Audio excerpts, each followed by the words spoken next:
Morning, everyone. We'll just get started in a couple more minutes. We're still admitting a few more folks.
All right, it's about 3 minutes past, so we can go ahead and get started. So, good morning and welcome to our June 2025 certification monthly call. I hope everyone had a long, relaxing weekend. Happy belated Father's Day to any of the fathers on the call. And for anyone that was at Teacher Leader Summit last week, we were so thankful that we got to see you and spend time with you. And hopefully, if you attended our sessions, we did provide really good, rich, relevant information that you all were able to take back to your educators and your school systems. And so, with that, of course, we always like to show you we'll go over the agenda. We have a few updates relative to processing by the numbers, which we always like to share with y'all. A few updates regarding policy processes. Miss Paula Bell will go over educator background credentialing updates. Miss Lana Hutchinson will go over LEC, or the Louisiana Educator Certification Portal updates. And we will have information relative to educator development updates regarding content leader and mentor teacher. And then, of course, reminders and dates of importance. And so with that, we can go ahead and advance the slide. In May, you'll see that we are steadily receiving a pretty significant amount of applications. So we processed 2,788 applications. And again, that is a testament to the amazing people on both the background credentialing team and the certification team that tirelessly process cases in a pretty expediently manner. With that, actually 100% of our applications were processed within 15 business days. So again, kudos to both of the those teams. And then our average processing time for those cases was right at a little over 5 business days, which again, amazing work. You can see that we also had a little bit of an uptick in questions from April, but processed and answered 1,213 questions. And again, amazing work because those questions were answered same business day. So again, we are very happy and pleased with the work that went on in May and are hoping and just know that our work in June will continue as well. So the next slide is not necessarily a policy update, but over the course of the last couple of months, we were sharing with y'all those certification updates relative to those both those pathways to teaching and pathways to leadership.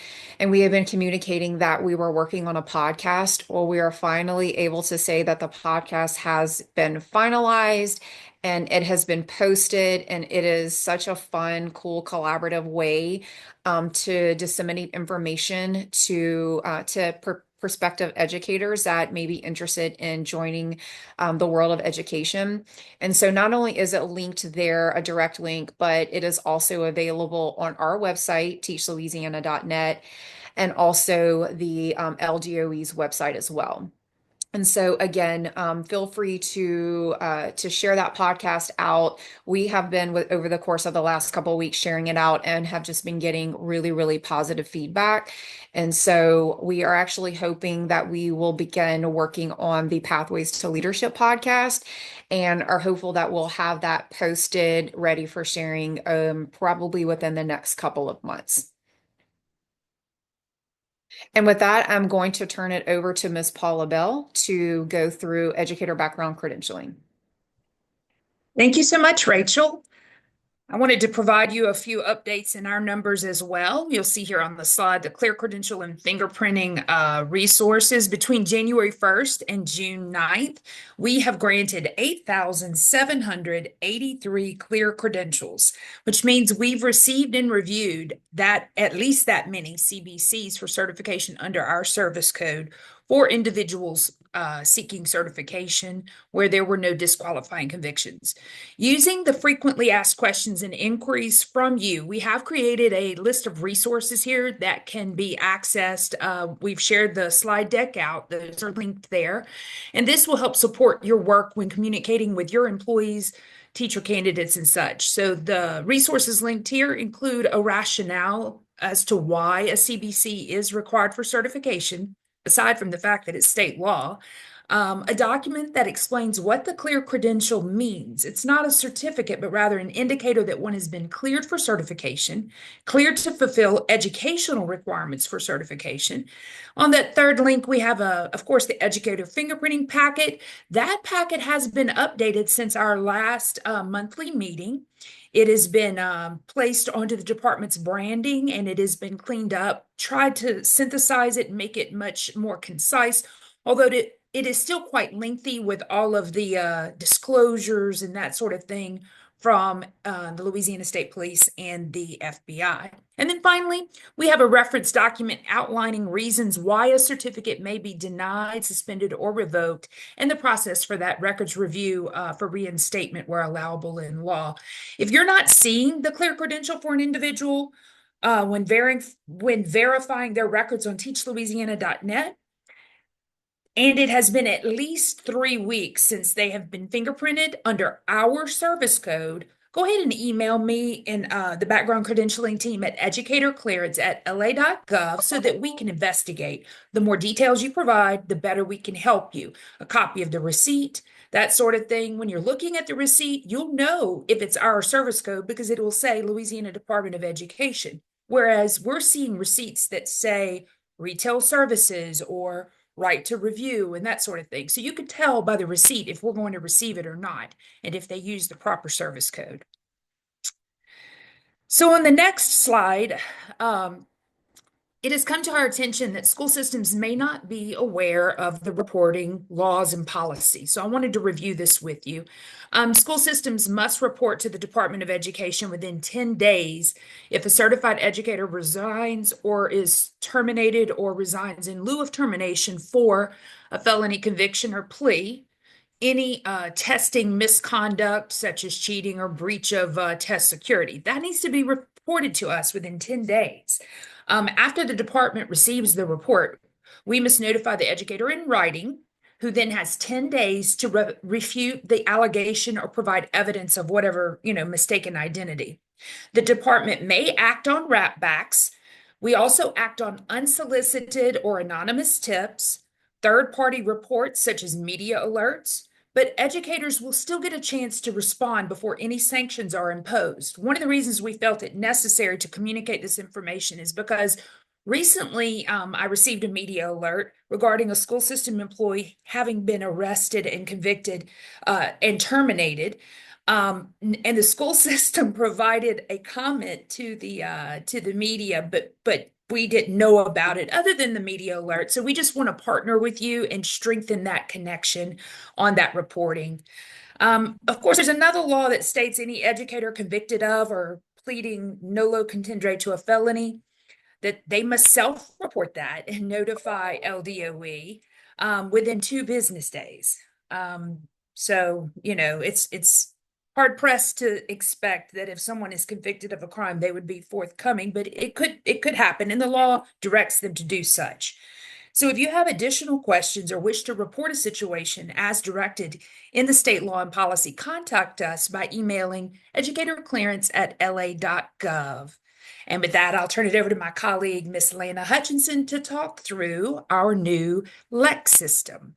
Before I get started, Paula, there is one question of clarification about who that applies to. Maddie Ardwin's asking if that applies to other certified people or only teachers. It is all certified individuals. That's correct. Yes, good question. All right, thank you, Paula. Um, I wanted to just provide a quick brief update about the Louisiana Educator Certification Portal. We're getting closer. Alpha testing starts today. We have been in contact with our alpha testers. We've scheduled our launch meeting that'll happen later this afternoon.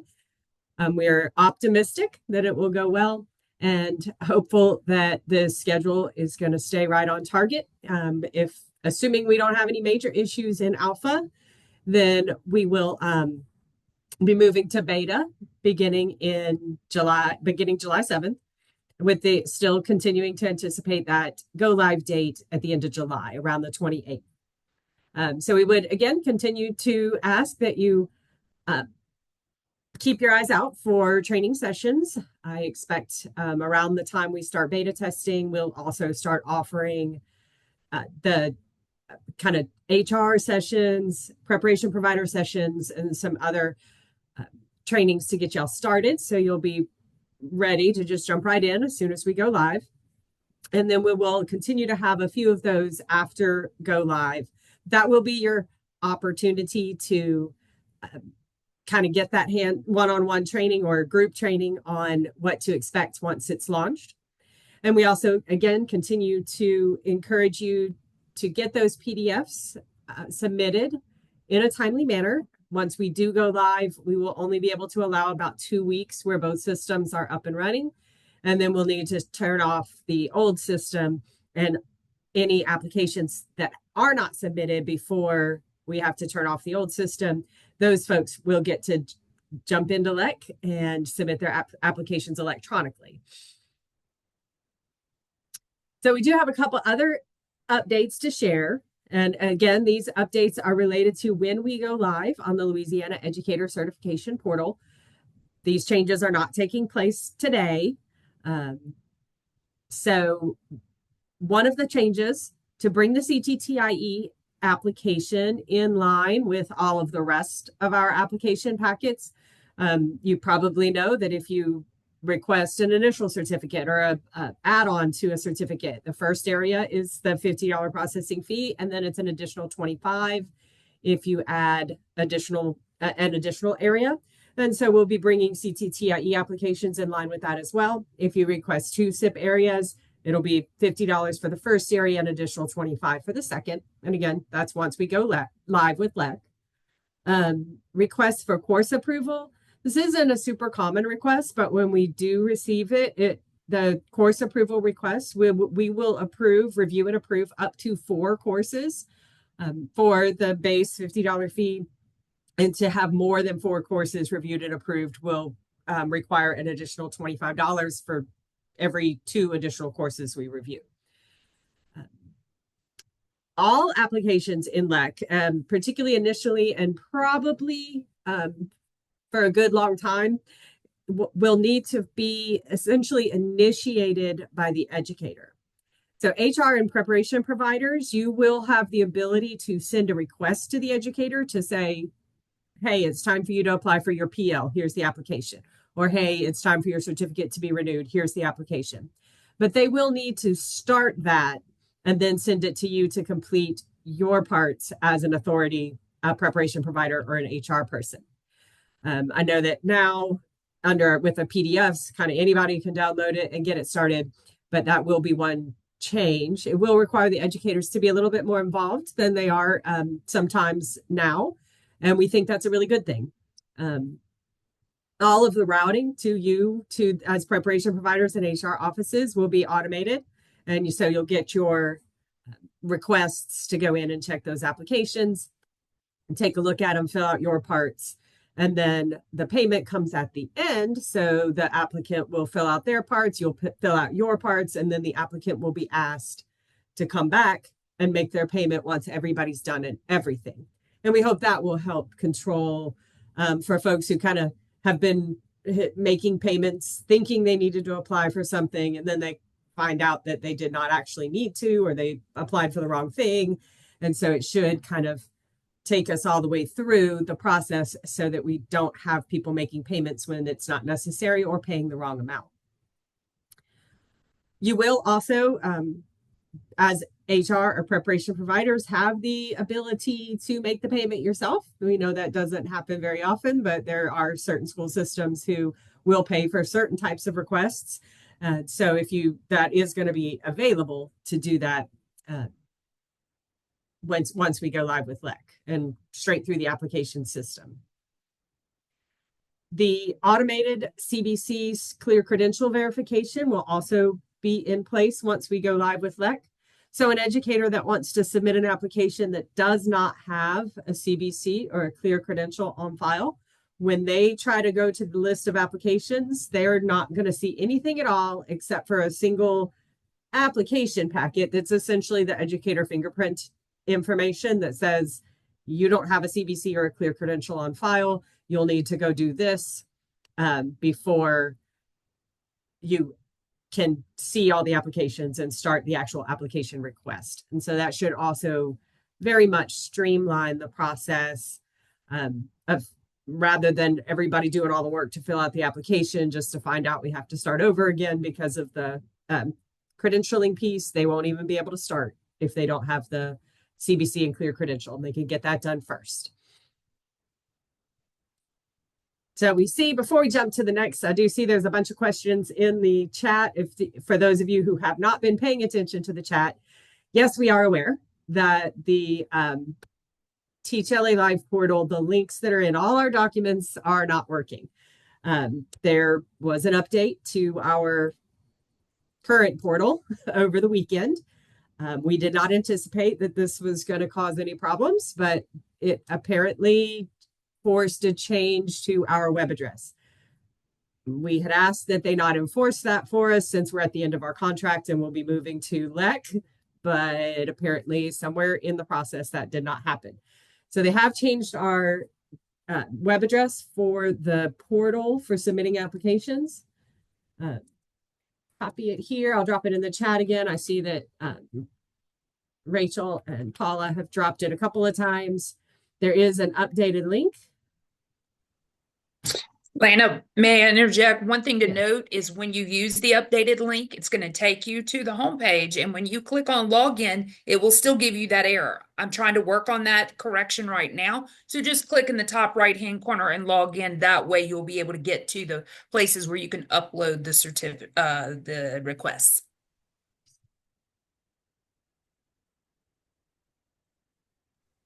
Yeah, we also see your questions about the history. Again, we are, as soon as this meeting is over, we will certainly begin communications with our contacts at Salesforce to try to get that resolved as quickly as possible.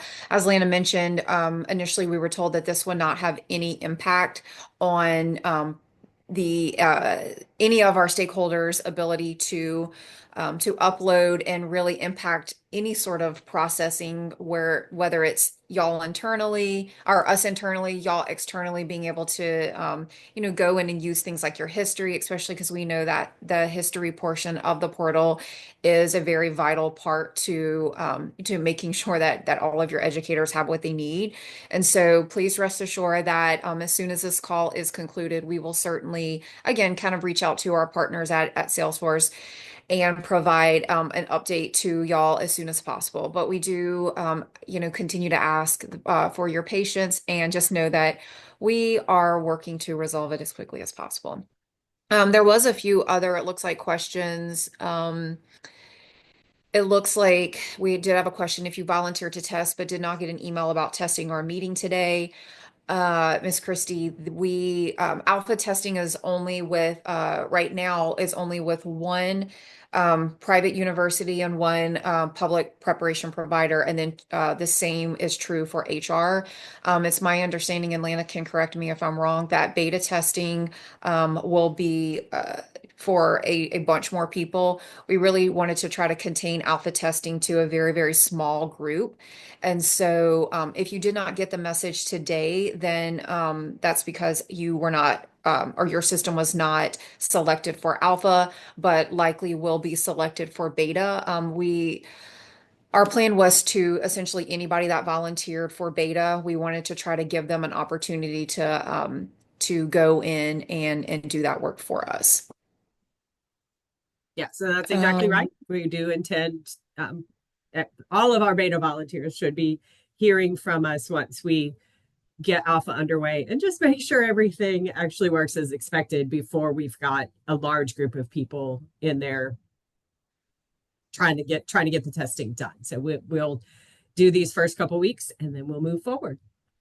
I see there's also a question from Cindy Duhan, asking if two people can access the form in our office. And I'm assuming that you mean through LEC.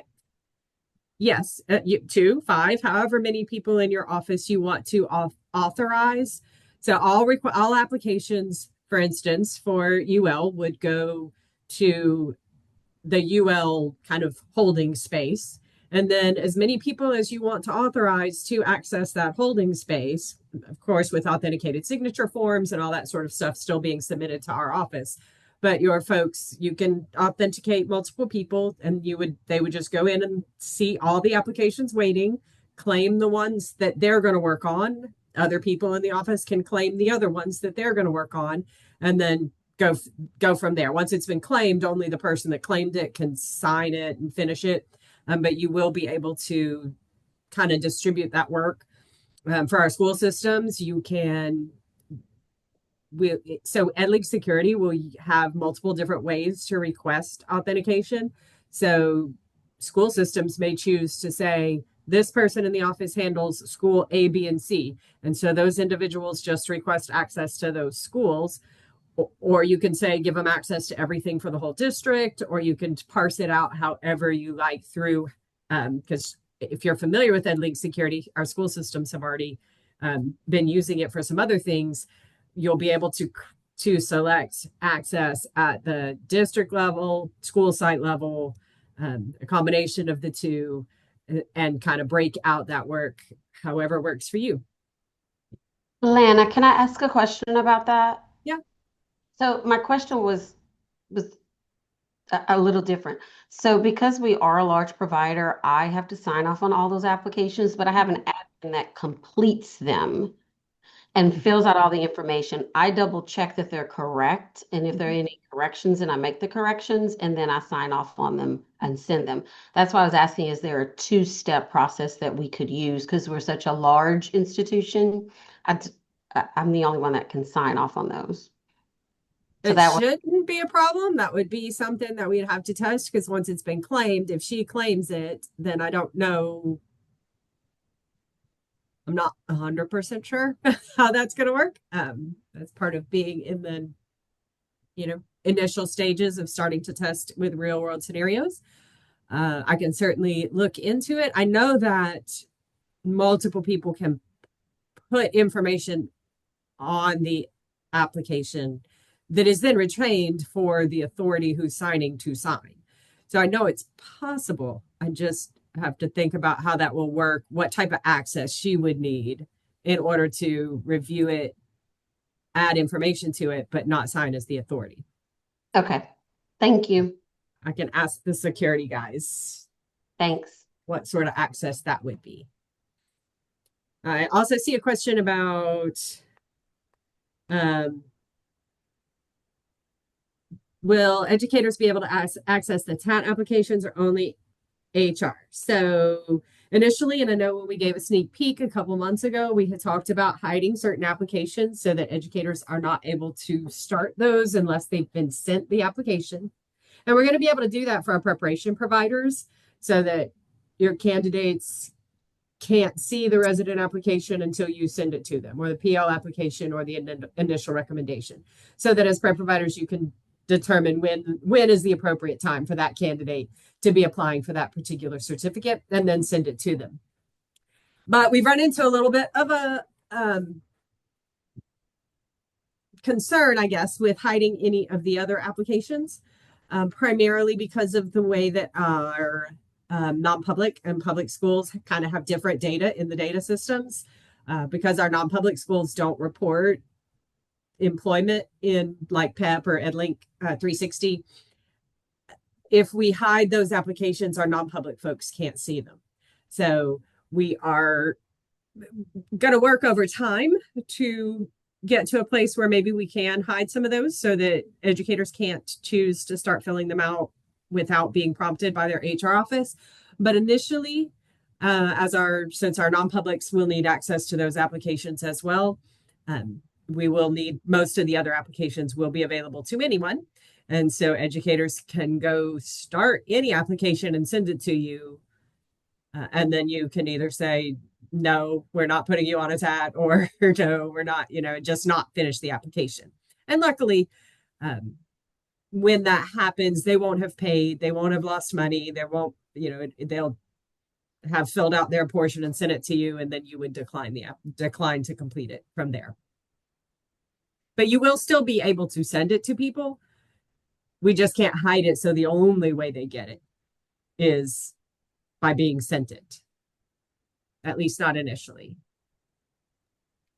Lana, we have two more questions there for you. Just making sure this portal information where we have to sign off, the new portal LEC, that is not for phase 3 ed leader providers. I'm assuming, since it's from Dr. Alexander, that's for your alternative practitioner leader program completers. Yes. Will Yeah, they so this use portal is for this portal is for actually, yes. Actually, the provider completion form for the practitioner leader program will also be routed through LEC to our program providers. And then finally, Mr. David Grisby asked, what was the LaSASPA end vote results on hiding versus open access to those applications? Yeah, it was fairly split. There were a few applications that were more strongly on the hide it side, but there weren't any that were over mid 50%, maybe 60% at the most, that really wanted it hidden. So it was kind of, after looking at, we also engaged with a couple other at a couple other presentations, did similar polls, and from all across the board, it kind of looked like whichever way works. But at this time, while I think there are some who would want some of those applications hidden, we're not going to be able to do it initially, except for the ones for the prep providers.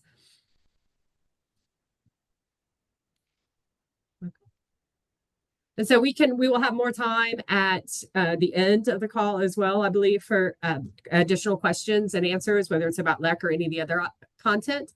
But I would like to pass it over for now to my colleague, Britt Colin, who can talk about some educator development update. Thanks, Lana. Good morning, everyone. I just have one announcement for everybody today. As you guys are all aware, Bloom Board is no longer going to be assessing portfolios beginning on June 19th for content leader. And then they're also going to be taking a pause on June 19th while they update their mentor teacher platform.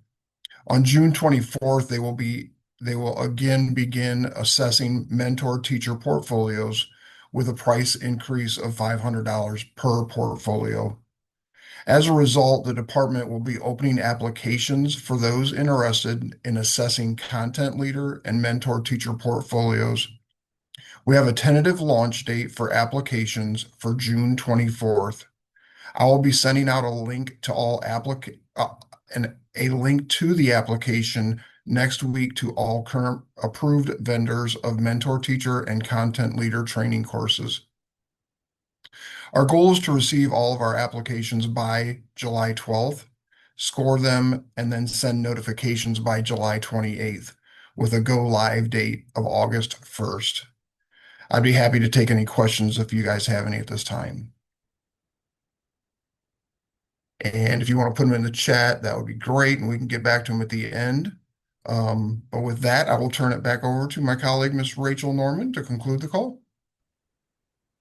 Thank you, Britt. And we'll continue to monitor the chat, or after we go through the next couple slides, feel free to come off of unmute and ask any questions for any myself, Lana, Mr. Colin, or Paula. And so the next slide really, again, is just kind of highlighting some upcoming important dates and resources that we have. And so, as Lana mentioned, today actually starts the beginning of our alpha testing, where we'll tentatively have it run for a couple of weeks. Again, as I had mentioned, the alpha testing is a very small subset of individuals, to HR folks and to preparation providers. This upcoming Thursday, state offices are closed in recognition of Juneteenth. Next week, we have our preparation provider monthly call. July 4th, of course, state offices are closed for Independence Day. And then July 7th through 18th, after we get through the beginning implementation of alpha testing, we will begin beta testing. We're tentatively again scheduled to go live for LEC on July 28th. We may have to push it simply based on, the feedback that we receive from alpha and beta. But as always, we will continue to consistently communicate Miss that Charles, how out. are you this morning? It's good. How are you? Thank you, Miss Fisher. So again, we'll continue to pull out any type of communications where we will, if any of those go live dates tend to be a little bit later. Next slide, please. This is, of course, the our last slide where we talk through simply just supports and resources. Again, these are all the static links that we conclude every call with. Of course, that second to last link, we do know that it is not currently working, and we would just ask that again for continued patience while we work through this issue with our current portal right now. And with that, I'll go ahead and try to go through some of the questions. The certification reminders are simply reminders. It's not something that we generally communicate over, but just so when we share this deck out and when we post it to the Department of Education's website, feel free to access any of those slides should you have information relative to any of those reminders. So I'll go through and see if I can start going through some of the questions. So it does look like we inadvertently skipped one over from Myra Levette at ULM. And Lena, this may be more of a question because it looks like it's relative to LEC. Will there be guidance to know what email addresses to expect to hear from as we move to the new system? Our concern is that spam filters will get these, and our district partners will not receive the automated emails due to the application process. If we know the email address, we will receive notifications from, and we can whitelist that sender. Yes, we will be able to communicate what that address will be. The email messaging portions are in the final stages of development, so we should have that information fairly soon. But best practice as a authority that signs off on applications will also be to check on a regular basis, so depending on your volume, the size of your district or your program, daily, weekly. There will be both immediate notifications once an application has been sent to you, as well as a daily digest that gets sent out at the end of every day that says you have 10 applications waiting for your review. You have, 12 applications waiting for your review, kind of thing. So we will certainly share the specific email address that will come from once we have that information. But we do also expect that it will be pretty seamless for those folks who receive applications regularly. You'll also just see them. They're waiting for you, even if you do miss an email now and then. All the messages that we send in response as well will be saved with the application case, and you'll be able to go back easily to see what that response is. And again, in LEC, everybody that's involved in the application will get the final response. So if it's a PL that involved an educator, an HR office, and their preparation program provider, when we send the response that says, here's your feedback letter or your certificate's been issued, all three parties will get that response. So the school system will know that PL has been issued, the educator will be notified. It will not just be limited to the preparation provider like it is now. Lana, we have a question in there about, will you provide a tutorial for the Lex system? Yes, we will be offering HR and prep provider sessions likely during the beta period and certainly around launch time. We'll be offering a few of those. I'll be working on, after we get through alpha, I should be able to start working on quick reference guides and things like that as well that will be published that can be downloaded to refer back to. Thank you, Lana. We did have another question from David Grisby. For any pre-existing Ed Leader 240 clock hour with banked hours, will the additional hours have to come from the new bulletin or will they be grandfathered in under the previously adopted standards? So if they had any hours that they were already given credit for, those hours will remain as having given credit for. If they need to submit additional hours, they will be subject to now following Bulletin 146. No longer will they be following Bulletin 125 to obtain and put together those hours. The performance expectations in Bulletin 146 versus Bulletin 125 are pretty comparable. The performance expectations order may vary, but the actual content of the performance expectations is very similar. Okay, so it looks like Tracy Burrell's question was answered by, I believe that looks like it was answered by Britt. Madeline from Lafayette asked, who can I contact for issues with getting access to the certification office hours portal? You can submit a question through the certification help center and thanks, Lana, we'll get you straight. I'm not seeing any other questions other than Dr. Alexander did mention that she would like to hang out to the end to ask a few more questions. And so if we don't have any other questions that I'm not seeing in the chat, we thank you so much for spending this time with us today. Again, we look forward to working with everyone who so graciously offered to both do our alpha and our beta. And so again, thank you so much, and we hope that you enjoy the rest of your day. And Dr. Alexander, we will hang out so you can ask us questions. Thank you all. Thank you. Dr. Alexander, would you like to come off of a mute? And myself, Paula, Britt, Lana, we're all here. I believe I even saw Dr. Joe Freon is now in the meeting. So please feel free to come off of a mute and we can certainly help you. Thank you so much. I appreciate it, everyone. I I guess my main question is just to understand what my part would be in the online system, because usually I fill out the form, I give it to them, and then they bring it to their districts to do all their application stuff. So I just want to make sure I'm prepared to for this new system. So where would my role be in? I'm guessing I just don't give them the paper and say good luck. So what would my role be now? So essentially that form will be an electronic form within the application that will be routed to you to sign. So you'll just be filling out the same form, but through the application itself. Okay. So they have to initiate it first with their district, and then whenever it gets to that part of the form or that part of the process, it'll come to me and I fill them out one by one as they come. Yes. Okay, dokie.